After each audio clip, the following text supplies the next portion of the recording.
Ayan guys, this is Tess, Amitis, Simple Living in the Philippines. After attending Mass sa Tagaytay, dumaan lang ako ng egg pie sa Lumars and of course, egg tart. Ayan. Masarap kasi yung egg tart sa Hong Kong. Kaya lang, masyado siyang malayo.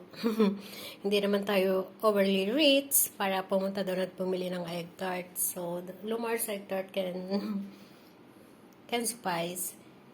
Masarap din naman siya. Ang kaibahan lang, yun sa Hong Kong, is tinotorts nila yung ibabaw na yan.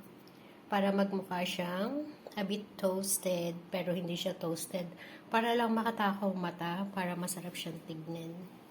And of course, the Lumar's egg pie. Ayan. Mas madali kasi daanan yung Lumars kaysa sa Colettes. Sa kabihira na yung Colettes ngayon eh. Ang mas accessible is the Lumars. Ayan.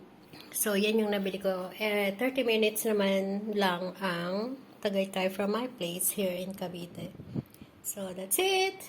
Guys, this is Amitis saying keep it simple.